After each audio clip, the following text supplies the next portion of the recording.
amran talaban zaidan, menuntut sifat akan perkara sebagai tuntut yang lebih. Apa lebih? Selain dia bertakluk kepada dirinya, dia bertakluk juga kepada yang di luar sana. Kita sebut luar lah, Tuhan bukan luar dalam, tapi nak bagi faham.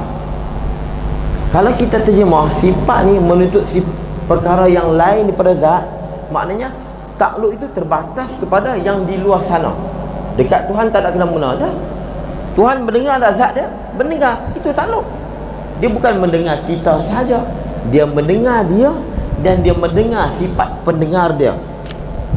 Ni kau payah kan nak cerita kan? Dia semakin payah. Allah ni dia mendengar sifat pendengarnya. Sebab tu kata ulama, Allah mendengar akan pendengar dengan pendengar. Allah mendengar pendengar dengan pendengar. Apa makna? Allah mendengar sifat pendengarnya yang sama tadi dengan sifat samaknya itu juga. Allah mendengar sifat tadi, walaupun sifat tadi tak bersuara, tapi asalkan wujud Allah dengar. Nah, ini kena faham. Kita ni kalau sebut ada, bila sebut dengar mesti bersuara, bila sebut melihat mesti berupa kan? Tapi Allah dia tak semacam kita. Jangan kita kata Allah saja, ada juga binatang-binatang hak makhluk Tuhan yang Allah Ta'ala cipta, dia mendengar hak tak ada suara kan? Ada dalam hadis menyebut ada binatang-binatang yang mendengar suara azab, tapi azab kubur. Kita duduk di tepi kubur, kita letak telinga di kubur pun tak dengar azab kubur. Tapi ada kala binatang dia dengar azab kubur. Ada suara tak? Tak ada suara. Tak ada suara. Macam mana tsunami dulu. Binatang esok nak tsunami, hari ni pakat tahu dah. Ikan pakat lompat di Pulau Pinang, ikan lompat. Kita pergi kutik punya kutik, datang tsunami, ikan lompat. Sebab dia dapat mendengar dia panggil gelombang air, dia dapat dengar, dia dapat kesan.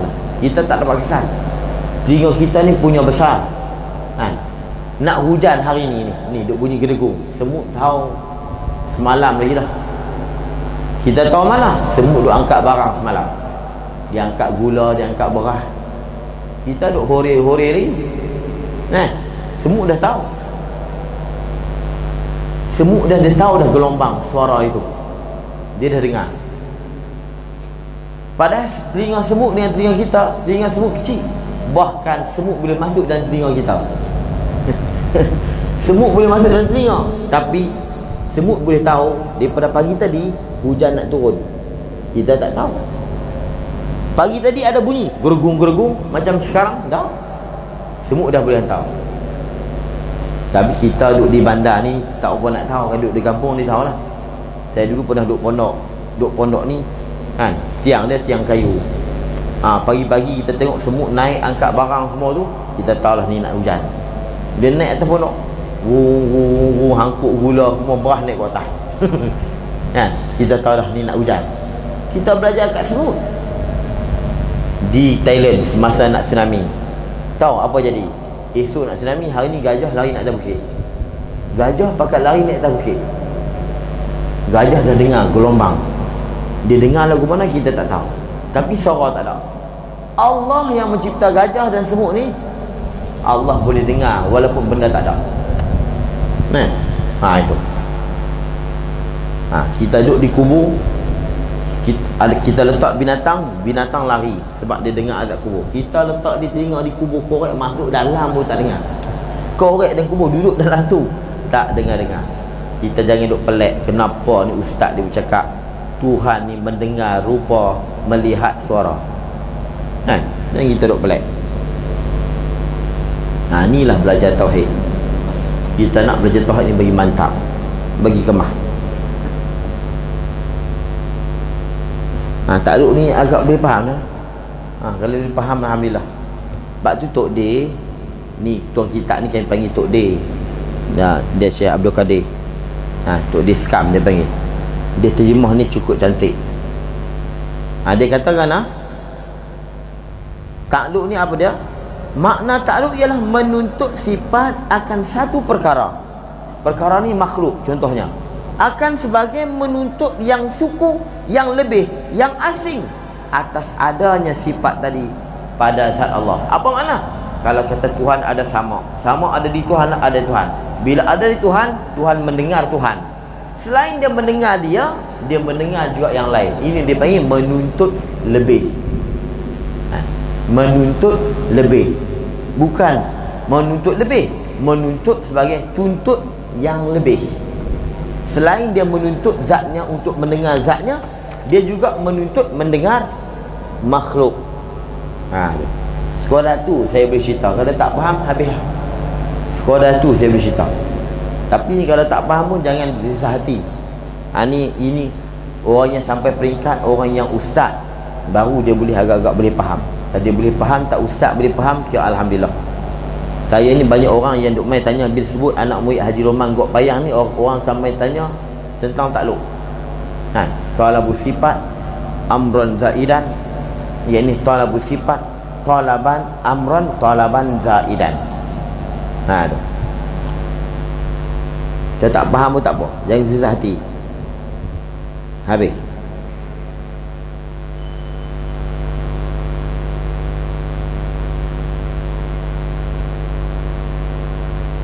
Yaitu takluk itu tiap-tiap sifat ma'ani itu tentu tak boleh adanya melainkan dengan jalan ada pada zat. Sifat yang bertakluk, yang memain peranan, yang berfungsi hanya sifat ma'ani. Sifat lain dia tidak ada takluk. Kudra'ah, wujud, kidam, baqa', mukhalafah, dia bukan ada takluk, dia tidak ada tugas. Yang tugas ni sifat ma'ani, sifat yang benar-benar wujud. Kalau kita minta Allah Ta'ala buka hijab di akhirat nanti, kita boleh tengok sifat-sifat ma'ani ni satu-satu kita boleh tengok. Jadi kudrat, iradat, ilmu, hayat tak ada. Sama, basar, kalam, semua ada tugas, ada peranan. Baik, sifat-sifat ni semuanya ada di Tuhan. Bila ada di Tuhan, dia ada peranannya di Tuhan sendiri. Cuma kudrat tidak ada peranan di Tuhan. Kalau kudrat ada peranan di Tuhan, kudrat boleh mencipta tokoh tambah Tuhan. Kudrat dia hanya peranannya untuk di luar, menuntut sifat perkara yang lebih. Tapi di Tuhan dia tidak ada peranan. Kalau kudrat ada peranan di Tuhan, kudrat boleh mencipta Tuhan pula. Nampak? Yang memain dua peranan ni apa dia? Ilmu. Tuhan tahu dia, Tuhan tahu kita. Nampak? Itu kalau tahu kita, menuntut perkara yang lebih. Kalau tahu dia, menuntut di Tuhan sendiri. Kalau tahu kita, menuntut sebagai tuntut lebih. Selain dia tahu dirinya, dia tahu orang lain. Sebab tu ni agak sukar sikit. Kalau faham okey, kalau tak faham pun okey. Nak pujuk, takut lari. Pasien dia mengaji sekali, dia tak faham. Mengaji sebulan sekali pula dah, mengaji sekali, sebulan sekali pula. Saya mengaji hari-hari, 3 tahun tak faham lagi. Ni mengaji sebulan sekali.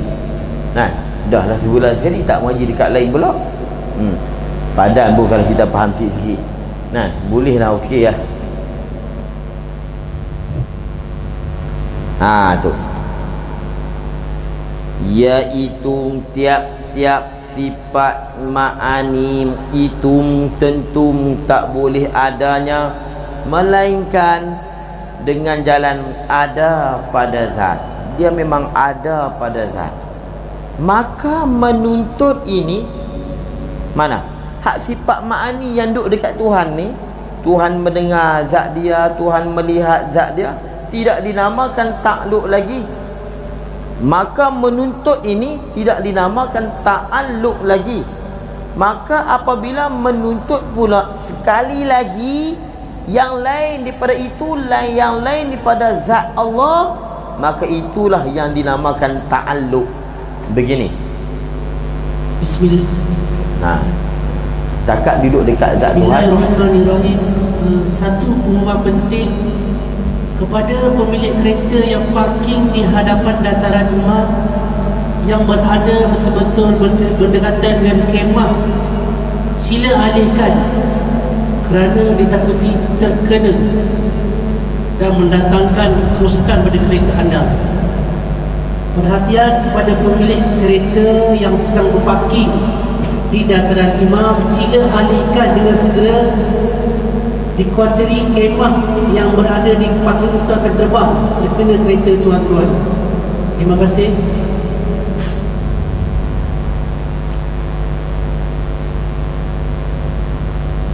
Dia begini, takluk ni kalau sama yang duduk di Tuhan, Tuhan mendengar ni sedia kala. Sedia kala sebab apa Tuhan mendengar sedia kala? Tuhan mendengar zat dia, Tuhan mendengar kalam dia. Kalau yang sekadar di zat Tuhan, tak nama takluk. Yang takluk ni bila dia main peranan di luar sana, kan? Sekadar Tuhan dia melihat tak zat dia? Dia melihat dengan apa? Dia melihat dengan sifat basar, pelihat. Sekadar Tuhan melihat pada azali, sedia kala Tuhan melihat dia. Ya, memang Allah melihat dia sedia kala. Sebab apa? Sifat dia sedia kala.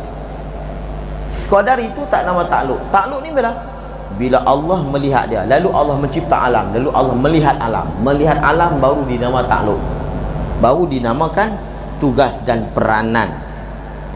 Itu Syekh sebut tiap-tiap sifat ma'ani itu tentu tak boleh adanya melainkan dengan jalan ada pada zat. Maka menuntut ini tidak dinamakan ta'alluq lagi. Maka apabila menuntut pula sekali lagi ni yang lain daripada itu, yang lain daripada dia duduk di zat, maka itulah yang dinamakan ta'alluq tugas, dinamakan tugas dan peranan dan fungsi. Baik,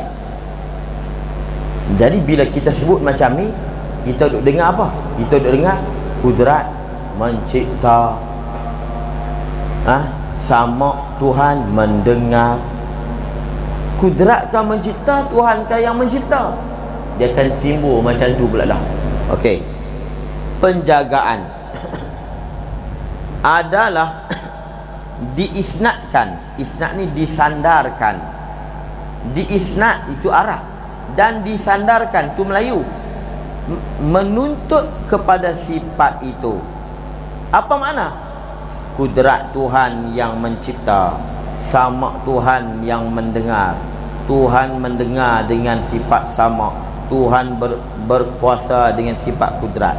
Kita sandar begitu kepada sifat itu, ialah dengan jalan pinjaman.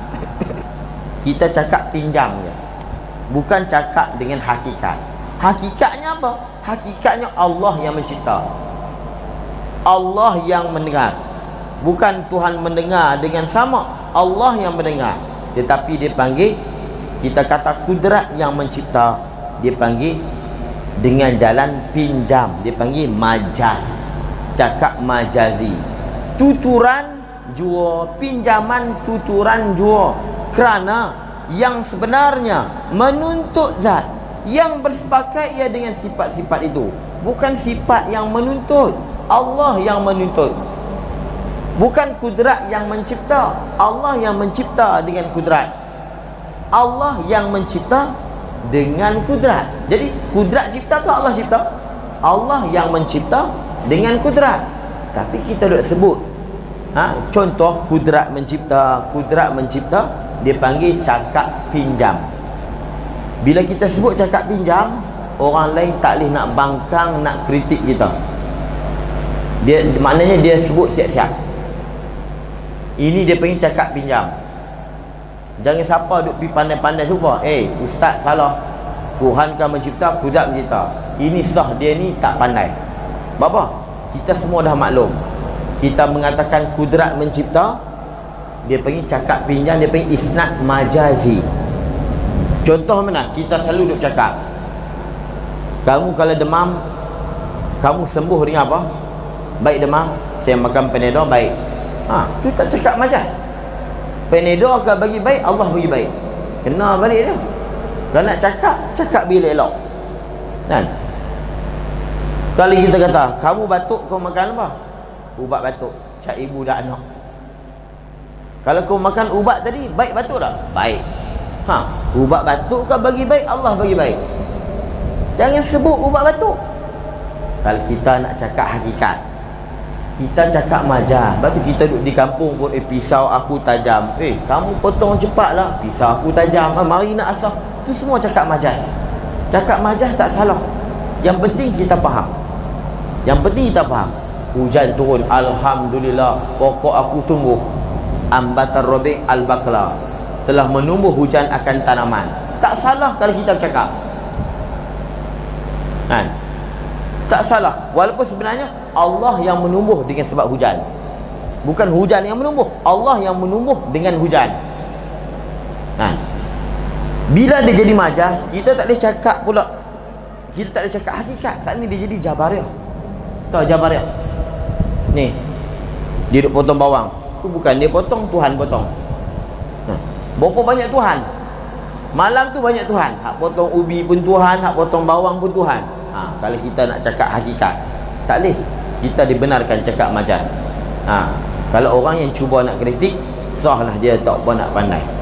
Dia sebenarnya yang penting dalam i'tikad kita, Allah segala-galanya. Kita cakap ni dia panggil isnad majazi. Kita duk kata apa? Kita kata apa? Mahathir cipta Putrajaya. Bukan Mahathir cipta Putrajaya. Dia duduk di rumah dia. Yang mencipta Putrajaya ialah pekerja-pekerja. Tahu main mana kita tahu, Korea ke mana Jepun kita tak tahu. Itu sebenarnya hakikat. Tapi siapa dapat nama? Mahathir. Salah ke? Tak salah. Sebab dia menjadi sabab. Dia disandarkan kepada Mahathir sebab dia pencetus. Kita kata Mahathir mencipta Putrajaya, sebenarnya bukan dia cipta. Kan? Obama telah menyerang Iraq. Obama berani, takut terkencing nanti. Dia duduk di White House, duduk di rumah dia. Dia cuma mengarahkan perang. Obama tak berani nak pergi perang. Tapi Nabi, kalau disebut Nabi memerangi, memang Nabi perang. Tapi kalau Obama memerangi Iraq, Obama tak pergi. Tapi salah tak? Tak salah. Sebab apa? Dialah penyebab berlakunya peperangan. Sebab dia yang mengarahkan. Lalu kita kata apa? Obama telah menyerang Iraq. Begitu, faham tak? Kita duk cakap hari-hari. Jadi kita duk cakap hari-hari, jangan kita duk cakap jadi duk cakap hakikat. Cakap hakikat takut jadi jabariyah. Ni siapa naik pokok tu? Tuhan. Jenuh cakap begitu. Siapa naik tu? Tuhan lah. Tu kena faham elok-elok. Tu dia tolong banyak kita, takut kita silap faham. Nanti insya-Allah kita akan belajar tentang apakah tugas peranan kudrat Allah terhadap diri kita pada setiap laluan hidup kita, daripada sebelum Tuhan cipta kita, dan Tuhan cipta kita, dan Tuhan kekal di atas wujud ini mati sekarang, dan pada ketika kita mati, dan pada kita dalam kubur, dan pada kita di padang mahsyar, dan pada ketika di syurga. Sebenarnya ada peranan kudrat Tuhan yang main peranan yang cukup besar dalam setiap kehidupan kita seharian ini. Itu nanti akan datang insya-Allah. Kita tak boleh nak baca lagi sebab dia semakin payah. Kita takut jadi bila payah-payah jadi tak faham. Jadi sekadar tu dulu kita berhenti pada kata maka dua takluk itu ialah satunya takluk sulhi qadim. Takluk sulhi qadim yakni patut atau padan sediakala mengadakan Tuhan dengan kudrat Allah Ta'ala. Itu nanti akan datang. Dia akan cerita tentang sebelum ada kita apa peranan kudrat, dan selepas kemudian mengadakan kita itu kudrat yang peranan kudrat apa nama dia, dan mengekalkan kita di atas ada sekarang ini, kemudian mematikan, kekal di atas mati, menghidup dan kekal dalam keadaan hidup di akhirat nanti. Itu semua ada peranan-peranan nama